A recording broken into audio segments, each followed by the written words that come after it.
Pretty good, to be fair. Good legs. It wasn't too bad. It was warm, but I started slightly earlier than yellow, so had a chance to not get the warm for the day. Wait, see what happens and try and control, I guess. Let's hope so.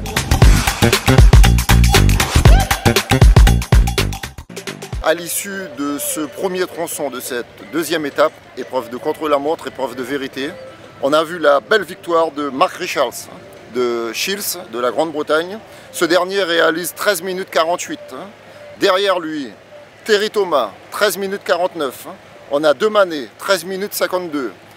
La belle surprise sur cette épreuve du coureur Evenson, Nicolas du VCM, qui termine 9e, premier Guyanais, premier coureur local. À noter, on a 2 coureurs guadeloupéens dans les 10 premiers de ce contre-la-montre. On a 4 coureurs d'OCVO et on a 3 coureurs d'Angleterre.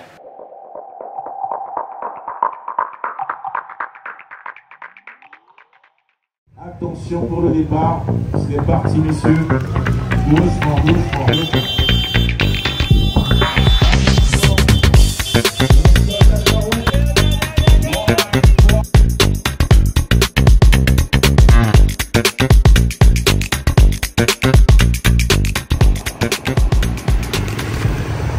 Sur le pendu d'à côté, les seuls coureurs de tête viennent de passer. On a à l'avant Dylan Will, on a le coureur Demané, dossard 32 d'OCVO, le mieux placé au général. On a aussi 2 coureurs de la Guadeloupe, on a 2 coureurs de la Martinique et on a aussi l'Oiseau Bleu. Hier, on avait un seul coureur, un seul représentant local. Aujourd'hui, on en a 2. Messieurs, ça évolue.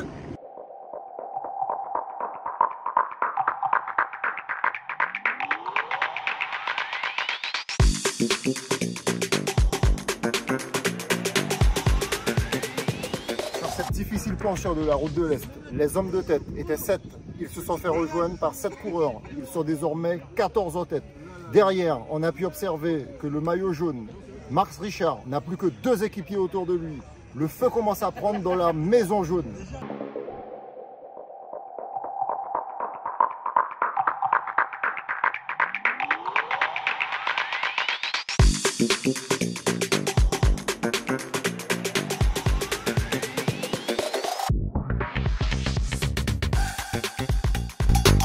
On a vu une belle course, on a assisté à une course en mouvement.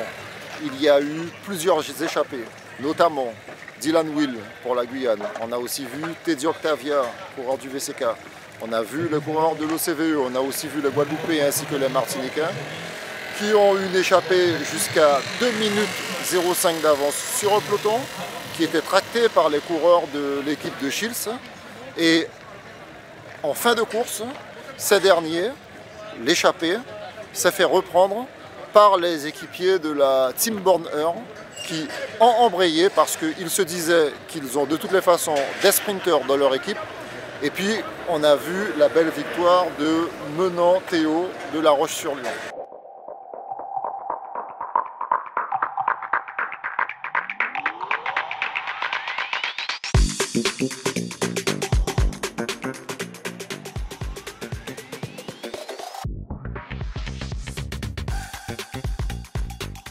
Oui, ça a été assez difficile. Après, on a réussi à mettre un coureur devant, donc le mieux placé au général en début d'après-midi, donc c'était parfait pour nous. On n'a pas eu à rouler dans le final. Je ne pensais pas forcément que ça allait revenir à 20 km de l'arrivée, ce qui est quand même 1 minute 30. Et puis au final, on est revenu dans le sprint, donc c'est une journée qui se conclut parfaitement pour l'équipe et ça va nous enlever un poids pour la suite de la semaine.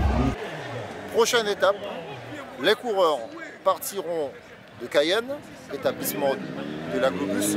Ils iront tout droit sur Sinnamary pour une étape longue de 154 km.